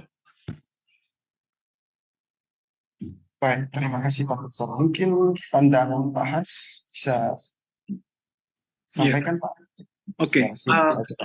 Kalau saya melihat secara praktisi harus setuju ya dengan Pak Victor tadi bahwa memang itu adalah jadi gini, di negara berkembang seperti kita yang mana hukumnya juga masih berkembang begitu ya, masyarakatnya juga masih berkembang, memang merupakan suatu tantangan tersendiri menyeimbangkan antara hukum normatif dengan hukum praktis di jalanannya gitu. Saya setuju bahwa memang yang namanya pungli, yang namanya pemerasan itu sudah ada kerangka hukumnya, sudah ada aturannya yang bisa menghukum itu gitu. Bahkan perangkat untuk menegakkan hukumnya pun sudah ada. Dalam hal ini adalah APH ataupun kepolisian gitu ya. Tapi tentunya lagi yang menjadi tantangan terbesar adalah ketika ini terjadinya sudah mengakar dan memang menjadi polemik ketika kita juga memiliki keterbatasan aparatur penegak hukum, di mana mereka juga dihadapi dengan tantangan-tantangan yang tidak sedikit ketika berhadapan dengan masyarakat begitu ya. Maka cara yang sekarang menurut saya paling efektif adalah ya perlahan-lahan kita sudah tidak membiarkan hal itu terjadi begitu. Walaupun memang tentunya di daerah tertentu itu menjadi rawan begitu ya, resiko malah nanti tempatnya dirusak atau seperti apa. Tentunya kita harus bisa sebagai pemilik usaha itu mengukur yang mana yang bisa kita toleransi, yang mana yang tidak. Contoh mungkin kalau parkir bisa dimulai dengan memasang pelang bahwa parkir gratis begitu ya, tidak ada pungutan parkir. Dan jika memang masih ada ada pungutan liar seperti parkir liar, itu mungkin bisa ditegur secara baik-baik, atau dengan harapan dengan adanya pelang itu pengunjung yang datang pun bisa membantu untuk menegur bahwa kami tidak mau bayar karena kata pemilik tempat ini sudah merupakan parkir, tidak ada biaya parkir di sini gitu. Tapi itu juga harus dicek ya, apakah memang kawasan teman-teman membuka usaha itu tidak termasuk dalam wilayah parkirnya Pemda atau Pemkot. Contoh, kalau misalnya memang itu adalah lahan milik sendiri, atau misalnya parkirannya termasuk dalam lahan misalnya sertifikat atau SHGB-nya teman-teman, itu maka tidak termasuk dalam lahan parkir begitu. Tapi kalau memang parkirannya masih di trotoar atau di badan jalan atau di tempat-tempat parkir yang dimiliki oleh Fasum Fasos, maka itu sebenarnya masuk ke dalam ranah parkir milik Pemda begitu. Maka alurnya akan beda. Kalau misalnya di lahan milik teman-teman, maka bisa dilakukan kepolisian sebagai penyerobotan lahan gitu ya, atau pemerasan atau pungli. Kalau memang itu di badan jalan dan teman-teman risih karena ternyata yang ambil parkir bukan dari Dishub, maka bisa coba dilaporkan ke Dishub setempat bahwa ada parkir liar nih yang mintanya 5.000, 10.000, bahkan motor dimintain 10.000 misalnya begitu. Jadi memang baik lagi kita harus paham betul kerangka hukum mana yang bisa melindungi kita, baru dari situ kita bisa menakar selera resiko kita. Dari situ baru kita juga bisa mengambil langkah hukum yang tepat kira-kira. Begitu sih. Baik, terima kasih Pak Victor dan Pak Hans. Di sini ada dua lagi pertanyaan, Pak. Jika saya lihat, pertanyaan pertama dari Jonathan ini lebih menyentuh kepada materinya Pak Victor dan pertanyaan kedua lebih menyentuh kepada materinya Pak Hans. Jadi, Pertanyaan pertama ini nanti akan dijawab oleh Pak Victor dan pertanyaan kedua akan dijawab oleh Pak Hans. Saya coba membahasakannya dulu. Pertanyaan pertama ini dari Jonathan, instansi dari FAUKDC. Pertanyaannya ini akan dijawab oleh Pak Victor. Apakah insentif dalam undang-undang lebih efektif dibandingkan hukuman dalam mendorong kepatuhan masyarakat kepada hukum? Saya bahasakan Pak. Tadi Pak Victor menjelaskan di dalam peraturan pemerintah nomor 24 tahun 2009 tentang pemberian insentif dan kemudahan investasi di daerah. Mungkin dalam pandangan Jonathan ini, kenapa justru pemerintah memberikan insentif, kenapa tidak memberikan sanksi saja untuk menarik minat eh, minat UMKM atau investasi dalam sebuah daerah? Jadi dia kata apa? Mohon maaf jika salah saya membahasakan bahwa Jonathan ini beranggapan mana yang lebih eh, apa namanya lebih efektif sebenarnya? Apakah pemberian insentif yang dimaksud dalam undang-undang? Kenapa tidak sanksi saja? Ya, mungkin itu bisa dijelaskan oleh Pak Victor. Silakan Pak. Ya, jadi saya akan coba. Ini pertanyaan Jonathan ini mungkin kalau saya baca formulasi pertanyaannya bisa jadi juga bukan hanya dalam konteks peraturan perundang-undangan di bidang UMKM, tapi juga peraturan perundang-undangan secara umum ya. Karena di banyak sektor kita juga sebenarnya pasti ketemukan ketentuan soal insentif dan disinsentif ya. Di perda-perda pun juga banyak yang seperti itu. Jadi saya coba jawab secara general. Sebenarnya begini, terkait dengan kepatuhan hukum itu sebenarnya pada secara alamiah manusia itu sebenarnya mematuhi hukum itu berdasarkan pilihan-pilihan rasionalnya. Jadi ada itu namanya teori pilihan rasional ya. Jadi sebenarnya dia menghitung-hitung sebenarnya ada nggak manfaat yang dia peroleh ya. Bahkan misalnya ketika orang diancam dengan sanksi, dia kemudian bisa saja mengkalkulasi. Kalau ternyata ketika dia melanggar, sanksinya itu ternyata yang harus dia bayarkan jauh lebih kecil atau lebih kecil daripada manfaat yang dia peroleh ketika dia melanggar, ya, maka dia pasti akan pilih melanggar, begitu.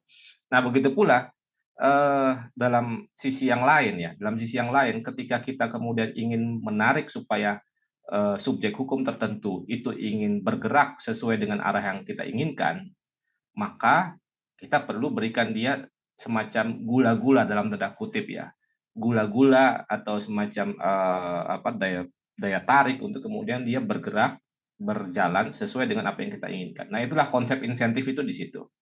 Ya, konsep insentif itu di situ. Sehingga dia pasti akan mengkalkulasi kalau kemudian saya jalankan ini saya nanti akan dapatkan manfaat dalam bentuk insentif ini. Kalau kemudian ternyata hitung-hitungannya cocok, dia pasti akan melakukan hal yang seperti yang dia lakukan, yang seperti diharapkan oleh regulator. Contoh yang sebenarnya kan harapannya kan misalnya tadi saya sampaikan ketika usaha besar itu diarahkan bermitra dengan usaha mikro kecil, maka kan harapannya dari pemerintah adalah kemudian mikro dan kecil ini juga ikut besar nantinya, kapasitasnya bertambah, kompetensinya juga bertambah, dan dia kemudian menjadi usaha yang lebih kuat. Nah, tapi kan kita nggak mungkin harapkan bahwa secara cuma-cuma usaha besar itu akan mau bermitra, ya, menjadi kemudian mensubkontrakkan ke beberapa bagian kerjanya ke mikro kecil atau memang outsourcingkan dan lain-lain. Kalau hitung-hitungan rasionalnya itu nggak cocok. Nah, oleh karena itu kemudianlah muncullah kemudian ketentuan tentang fasilitasi kemudahan dan insentif tadi. Harapannya kemudian agar usaha besar tadi itu mau bermitra dengan usaha kecil dan mikro. Karena semata-mata dasarnya adalah hitung-hitungan rasionalnya masuk. Ya memang agak susah ya ketika pada realitanya tidak semua orang manusia subjek hukum, badan hukum dan perorangan itu bisa dengan sukarela mematuhi hukum hanya atas dasar bahwa dia merasa bahwa isi hukumnya itu bernilai dan bagus buat dia. Itu sangat sedikit lah yang level kebijaksanaannya sampai seperti itu ya, mematuhi hukum karena dia sadar bahwa ini bagus buat masyarakat, ini bagus buat bangsa dan negara. Itu nonsens lah, jarang sedikit yang kayak begitu. Pasti semua akan bertindak berdasarkan pilihan-pilihan rasional. Nah, untuk mengarahkan supaya manusia bisa pilihan rasional ya memang pendekatannya bisa sanksi, tapi bisa juga salah satunya memberikan insentif. Saya kira begitu. terima kasih Pak Victor. Saya kira Jonathan kurang lebih cukup paham ya. Kita tidak bisa memberikan waktu untuk saling respon karena juga waktu yang sangat terbatas. Jika nanti ada waktu, boleh berdiskusi dengan Pak Victor dan teman-teman di sini di lain kesempatan. Lanjut pada pertanyaan berikutnya yang akan dijawab oleh Pak Hans. Sini ada Mbak Sri Wulan, ini dari jauh-jauh dari Makassar ini, Sekolah Tinggi Ilmu Kesehatan Makassar. Pertanyaannya, bagaimana hukum perlindungan persaingan usaha diterapkan dalam konteks UMKM, terutama terkait potensi monopoli oleh pelaku usaha besar? Pak Hans mungkin bisa sedikit memberikan penjelasan Pak, singkat, padat dan Oke. jelas. Waktu dan tepat dipersilahkan. Oke, ini agak far-fetched atau agak jauh sebenarnya, karena ketika kita bicara monopoli oleh pedagang usaha besar, itu sudah merupakan sebuah tuduhan yang luar biasa serius, begitu ya.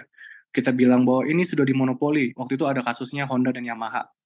Itu bahkan bukan monopoli, tapi dia kartelisasi, di mana mereka bersekongkol untuk menentukan harga, begitu ya. Ketika monopoli, kita kembalilah ke undang-undangnya, Undang-Undang 1 tahun 99, kalau tidak salah, mengenai persaingan usaha, begitu ya. Itu monopoli itu artinya suatu lini atau bisnis atau proses bisnis itu dikuasai oleh satu pengusaha atau sekelompok pengusaha. Oke, itu merupakan sebuah tuduhan yang luar biasa serius, dan itu merupakan bukan hanya permasalahan untuk UMKM-nya, tapi bahkan untuk pengusaha besar lain atau pengusaha menengah lain yang berusaha masuk ke dalam industri tersebut. Itu merupakan tantangan yang pelanggaran hukum yang menjadi tantangan yang sangat serius, begitu ya. Lalu apa yang bisa dilakukan? Ini tidak hanya berlaku untuk UMKM, begitu ya. Ketika kita bahkan sebagai masyarakat lah, sebagai konsumen begitu, menemukan bahwa adanya indikasi monopoli ataupun pelanggaran seperti kartelisasi, begitu ya, itu kita bisa melaporkannya ke ke KPPU, Komisi Pemberantasan Komisi Pengawasan Persaingan Usaha, kalau tidak salah, KPPU singkatannya. Nah, itu memang nanti ketika ada aduan dari masyarakat ataupun pengusaha lain, maka itu mereka akan melakukan segenap penyelidikan untuk menentukan apakah memang ini terdapat pelanggaran terhadap Undang-Undang 1 tahun 1999. Nah, nanti ketika itu sudah memang terjadi pelanggaran, maka proses hukum berikutnya akan bergulir, termasuk masuk ke ranah pengadilan. Begitu. Jadi apakah yang bisa dilakukan oleh UMKM dalam hal ketika ada industri yang monopoli? Saya rasa untuk level UMKM agak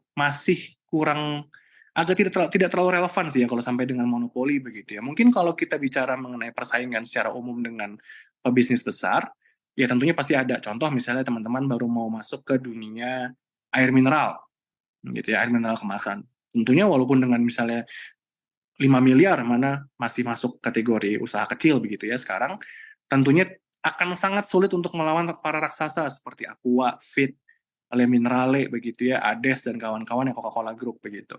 Apakah itu artinya itu monopoli? Saya rasa tidak.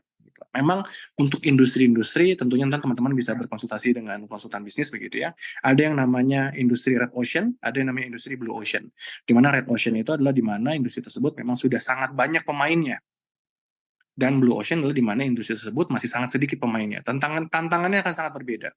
Ya, tantangan akan sangat berbeda, tantangan di red ocean ataupun blue ocean. Lalu apakah tantangan tersebut merupakan bentuk monopoli? Saya rasa juga tidak pasti, begitu. Bahkan mungkin jarang sekali yang dianggap monopoli. Dan mungkin itu lebih ke tantangan secara bisnis. Tapi kalau secara hukum mungkin biasanya yang bisa ditawarkan adalah contoh ya. Kita bicara kosmetik. Jadi kita bicara kosmetik, ketika Wardah pertama kali masuk, tentunya kosmetik sudah merupakan red ocean, artinya sudah banyak sekali pemain kosmetik di Indonesia, mulai dari Mustika Ratu dan lain-lain, begitu ya. Tapi Wardah masuk dengan strategi hukum, yaitu apa? Mereka langsung meregistrasikan produk mereka sebagai kosmetik yang halal, di mana mungkin hal tersebut tidak terpikirkan sebelumnya oleh kosmetik yang lain. Nah, itu kan salah satu proses hukum ya, mendapatkan sertifikasi halal itu.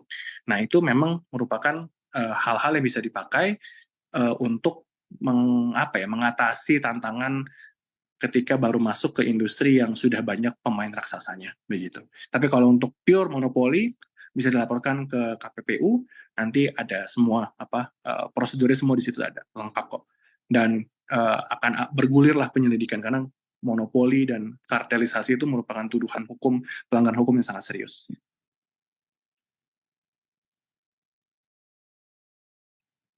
Baik, terima kasih Hans. Cukup Pak? Halo. Cukup, dari saya cukup. Oke, baik. Terima kasih Pak Hans dan Pak Victor. Penjelasan dari Pak Hans terakhir tadi mengakhiri sesi tanya jawab kita, sekaligus mengakhiri juga sesi webinar kita. Saya ucapkan terima kasih kepada kedua narasumber, Pak Victor, Pak Hans, dan kepada seluruh teman-teman atas kesalahan selama memandu acara. Saya mohon maaf, dan sebelum kita mengakhirinya, saya ingin sedikit menarik benang merah atau sedikit kesimpulan yang sangat singkat pada webinar kita hari ini, yaitu pertama bahwa kita harus menyadari perkembangan UMKM sangat bergantung pada regulasi atau kebijakan yang ada atau dibuat oleh pemerintah. Terus tadi juga beberapa kita sepakat bahwa UMKM kita saat ini sulit terformalisasi. Lalu tadi ada juga disampaikan bahwa setiap usaha yang berbadan hukum atau tidak berbadan hukum memiliki kelebihan dan kekurangannya masing-masing dalam menjalankan usaha. Lalu pemerintah harus terus memberikan kebijakan atau regulasi yang dapat memberikan kemudahan bagi UMKM. Dan ini ada satu yang sangat saya garis bawahi agar kita juga semua dapat merealisasikannya, bahwa jika suatu saat menjadi pelaku UMKM, patuhilah hak-hak normatif pekerja. Namun jika kamu jadi pekerja, maka kamu harus tahu dan paham hak-hak normatif yang harus dipenuhi terhadap Anda.